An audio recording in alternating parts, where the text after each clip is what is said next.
Welcome to Environmental Ethics. I'm Tom, and this video is discussing Hill's ideals of human excellence and preserving nature. Hill's main thesis is that we ought to think of preserving the natural environment as grounded on being a good person, on exhibiting human excellence, right? A manifestation of good character. And so, in short, this is the idea of grounding environmental ethic on virtue ethics. So he begins to kind of motivate this by first considering an example where he has a neighbor, and that neighbor moves in, and there's a bunch of beautiful trees and vegetation on his land, and he starts off just by kind of hacking it all away, right? And Hill considers the fact that maybe from a consequentialist standpoint, that is for the greater good in some sense. Maybe it's not necessarily a bad thing overall in terms of the environment, but there is a certain kind of lack of respect, a lack of consideration, a lack of appreciation for the nature around them. And so based on this, he thinks that we can kind of start to tease out an intuition that really, when we're kind of judging our actions and our attitudes towards nature, what's really guiding that is some ideal of human excellence, right? Something that what a good person should do, right? And so he's going to pursue this a little bit, and he also, after kind of motivating this with this initial example, he deepens this by considering a couple of kind of navigating around deontological and consequentialist kind of leanings, right? And so he kind of starts off in the deontological campaign, and he starts to think about Moore's sense of intrinsic value, right? So as we will see, usually a deontological environmental ethic is to grant the environment intrinsic value in some sense, that has rights, that is deserving of some kind of respect to allow nature to do what it needs to do. And Moore has a very, strong sense of intrinsic value. And as we've talked about, intrinsic value contrasts with instrumental value. Instrumental value is the idea that something has value for some other further purpose, and intrinsic value or inherent value is the idea that a object or thing or person or relationship has value in and of itself, without respect to any further advantage or end that could be pursued from it. And so Moore is really thinking about intrinsic value in a very kind of hyper-focused way.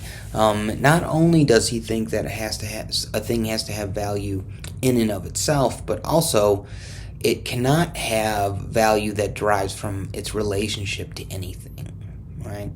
And this, of course, is going to be pretty problematic pretty quickly. It becomes difficult to see what exactly this value is.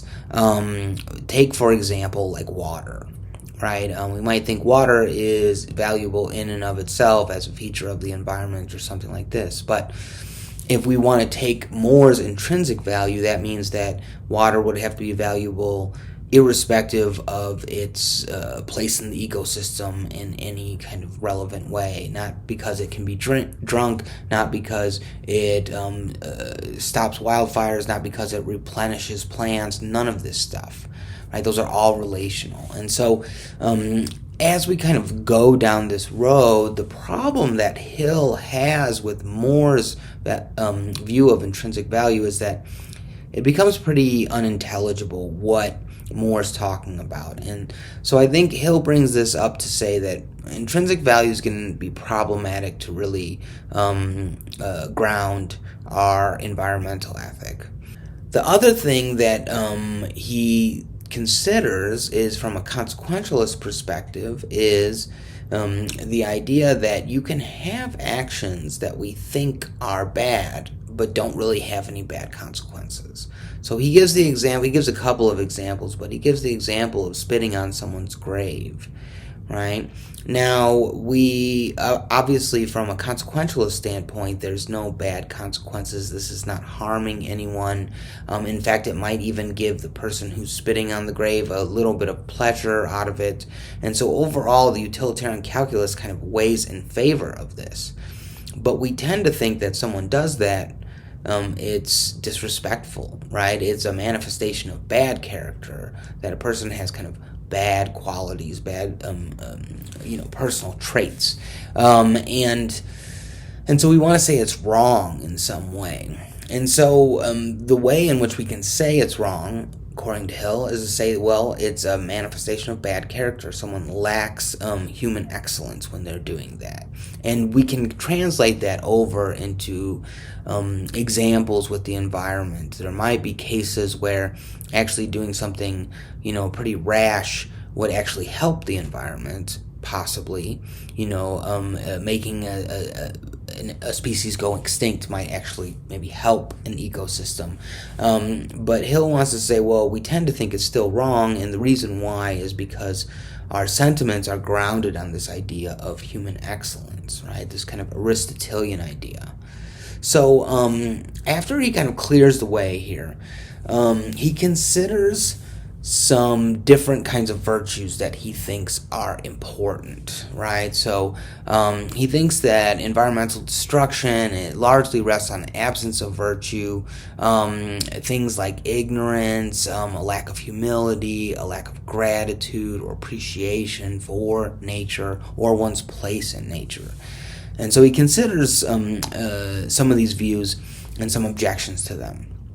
So first he considers this idea that environmental destruction rests on a lack of appreciation for one's place in the world, right? And so the idea is that to genuinely grasp the world around you, it would prevent you from destroying it, right?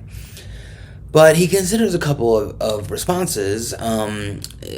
Well, one is that someone can, it seems, grasp the world around them, grasp nature, grasp its complexity, its beauty, or whatever it is, right? Its history, and have reverence for it, but still think that one is kind of entitled to use natural resources however they want, right? You can imagine someone who's like an architectural engineer that really understands all these kinds of environmental things, but still feels very entitled to use as much steel or oil or whatever they need to. And so his response to this is that maybe it doesn't logically follow that having a respect for nature or an appreciation for nature will entail that you act a certain way.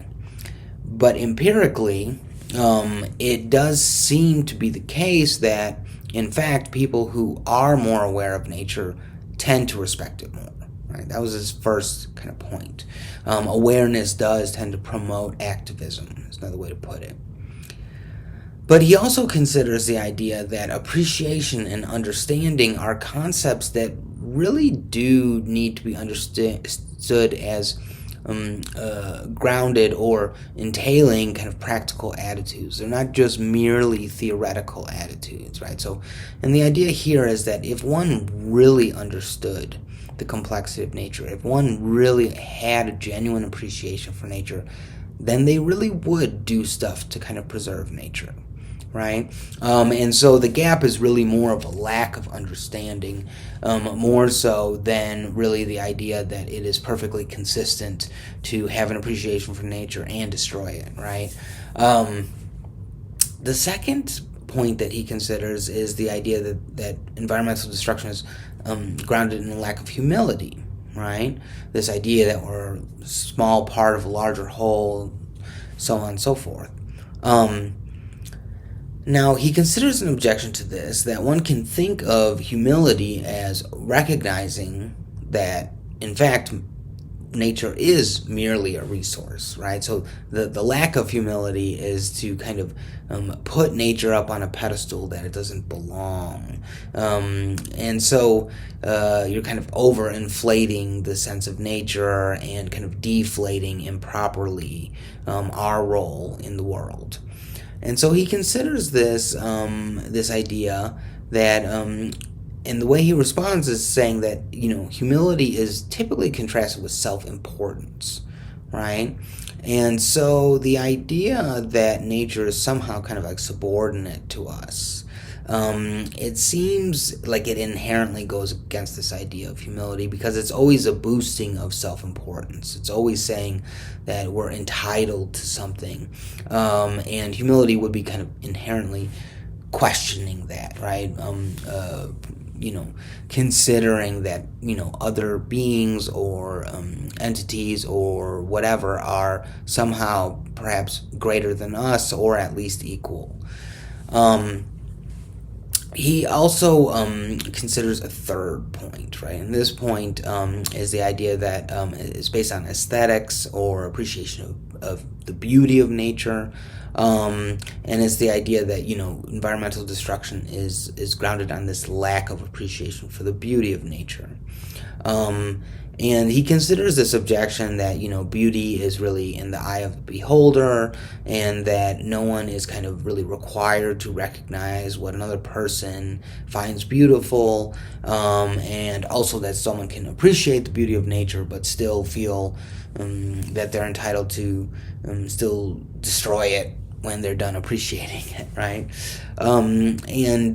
Again, Hill's response is to say, well, if you really did appreciate the beauty of nature, you would be grateful for it, you would cherish it, and you would feel a sense of obligation and carry out that sense of obligation to preserve nature, if you really thought of it as a beautiful thing, right? Now, there are many different small points with all of these, but the main theme around this is this idea that in the kind of Aristotelian paradigm in virtue ethics, our ethical attitudes are not mere theoretical attitudes, right? It's this idea that if you really did have appreciation, if you really did have humility, you would act based on those things. Right?